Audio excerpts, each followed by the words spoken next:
All right, all of you Disney fans, you tuned in for another magical installment of DizRadio and the DizRadio Show. And as we continue to bring you the magic and memories from your lifetime of Disney, whether that's animation, acting, voiceover, you name it, with us here this is somebody that is no stranger to any of that. You know him from such things as Father of the Bride, Part 1 and 2, Friends, as well as being the voices of Superman in many DC comics, and of course, narrating the audiobook for Captain America Liberty's Torch most recently. We have none other than George Newbern here. Welcome to DizRadio. Good to be here. Good to be here at the home of Disney, which has been really basically, I think, my home studio for my 30 plus years in Los Angeles. I tell you that they've really been a great place to start, and all this material is always amazing. And I'm a Disney fan at heart, for sure.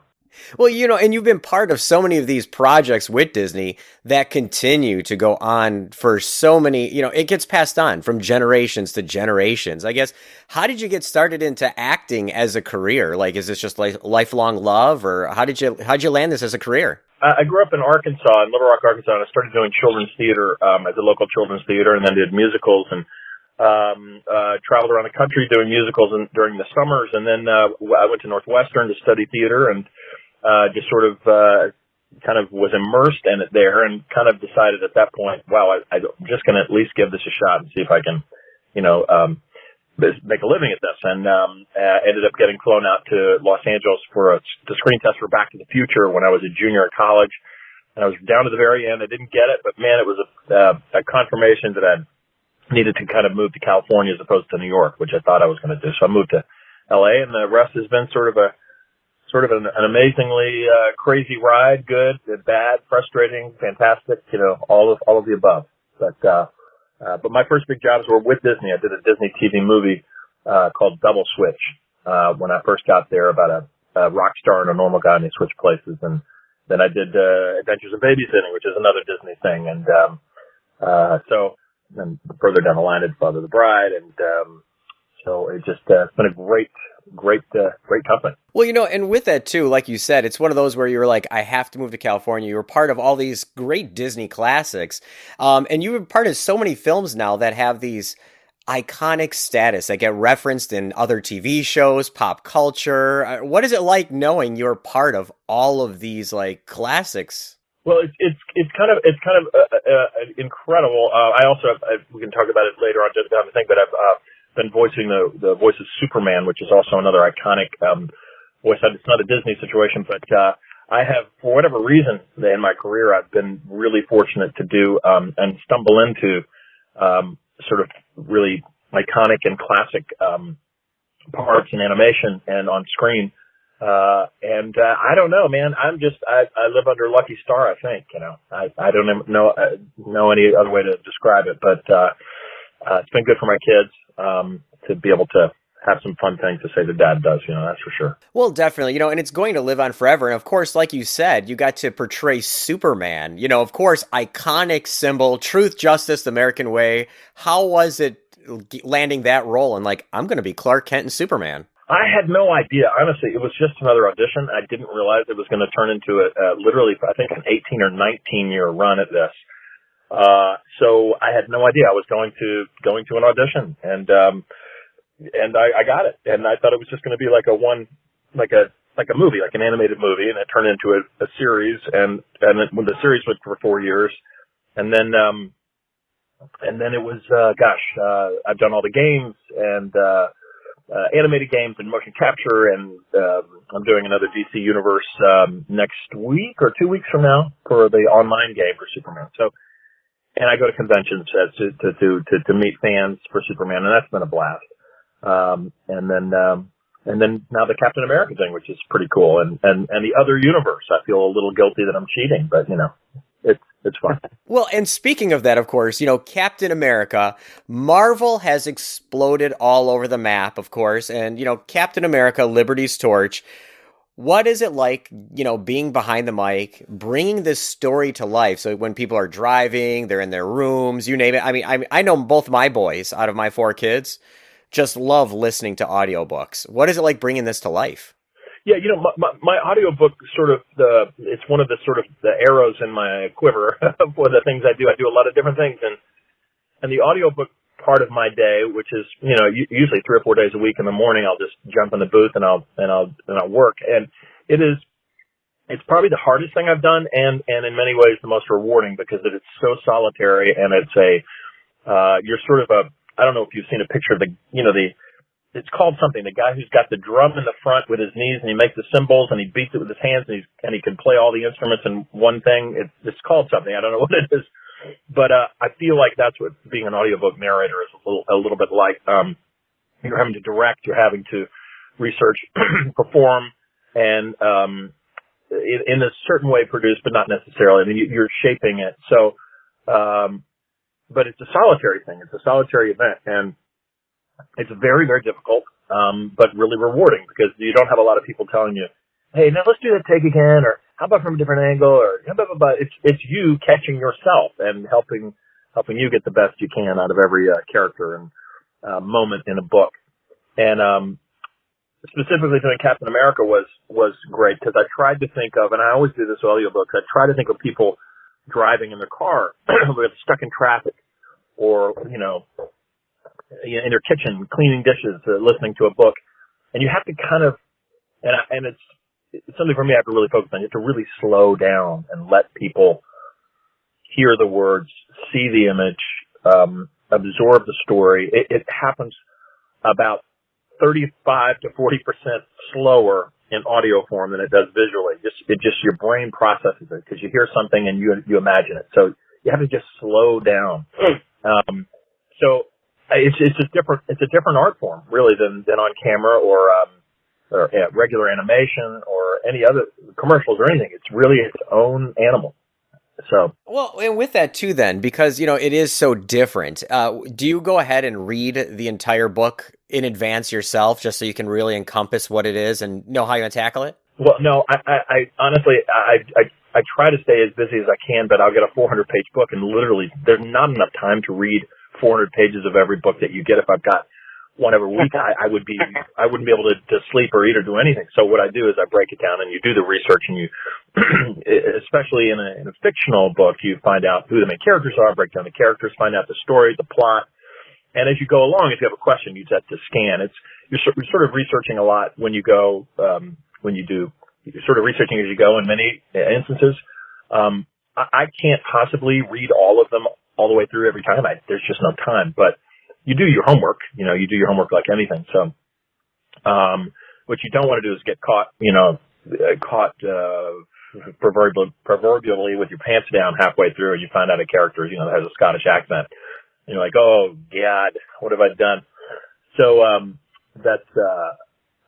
but that's part of the fun of it, actually, the research and the sort of immersing yourself in the book. And pronunciations are really, that's one of the hardest things in the nonfiction world, is pronunciations and whatnot, because it's just hard to find a lot of these things, like the Chinese, Japanese. I'm looking all over the place, and good Lord.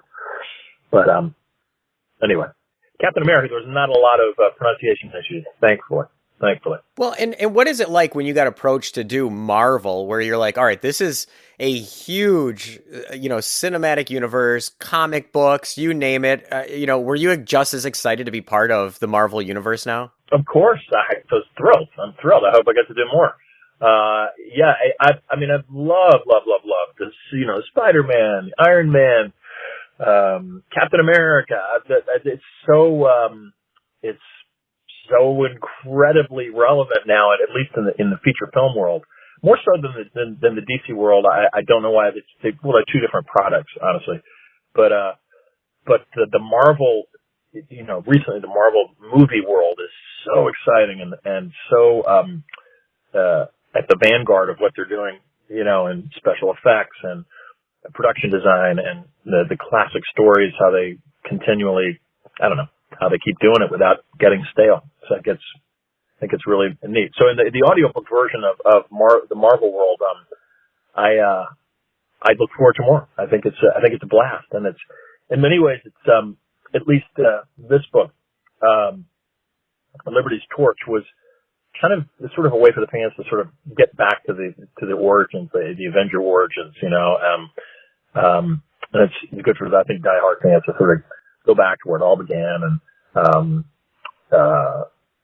to sort of as a primer for folks wanting to get into it from the beginning. Well, and like you said, it's one of those where it brings us, older origins to life, and it really brings it for a new generation to encompass and enjoy. And, now with that, when you're reading this book, are you ever doing the narrations? You're sitting there, you're in the booth, and just you're reading it for the first time, and even you're just as surprised as what happened when you turn the page? Yes, I do all the time. Captain America, I sort of knew this story. I wasn't as freaked out by that, but yeah, often I'll be in the booth and I'll be aware, because a lot of times you'll skim over a story, but when you're actually, you're reading the book, it's a weird cross performance when you're doing an audiobook. It's sort of like, I went to school at Northwestern, I was a theater major, but there was a whole part of the department that's called Department of Interpretation. And it was basically taking pieces of fiction and literature, and you would read it from a lectern. You'd stand up in front of a podium, and you would read sections of a great book or whatever, and you would dramatize it, but you wouldn't act it. It's like this weird sort of cross between flat-out theatrical dramatics and sort of oral interpretation, basically. Oral, O-R-A-L, and A-U-R-A-L, basically. So, yes. Sometimes I'm aware in the booth by myself, and I'm like, what is going on? I'm creating this whole world in this little 4x4 booth. And sometimes I freak myself out, especially if it's a scary story. I'll be super creeped out. I'll turn on all the lights on the way back. My booth is at the back of the house, outside of the house. And I'm always kind of freaked out to go back inside. But, yeah. Now, I guess with this, being approached for this, being part of Marvel, you said you'd love to do, more down the line, of course. And I expect that, Liberty's Torch is going to be huge. And of course, audiobooks just keep ramping up, especially you can have Alexa read them to you and everything now. So it works out so well. Are there any other characters that you would love to portray from the Marvel Universe for future audiobooks? I would love, I love Iron Man. I would love to get a crack at Iron Man. It's just so fantastic. Love it. Now, when you go to trade shows and conventions, you said you meet a lot of the fans. Have you ever met any of the over-the-top fans that were just like, you came across, you're like, wow, I really made an impact on their life? Well, I could tell you stories about that for hours and hours. I've met a lot of people, especially with Superman. I also do the voice of this character called Sephiroth from the Final Fantasy franchise, which is sort of the ultimate bad guy in the video game world. But the folks that come up to me are so enthusiastic and so committed, especially Superman. I'll get guys, I can't tell you how many versions of Superman costumes I've seen with, fathers and sons and daughters and grandparents and just the dad or the whoever, they dress up like Superman or different versions of Superman. It's hilarious. I mean, great. It's really exciting to see the effort that folks put in, man.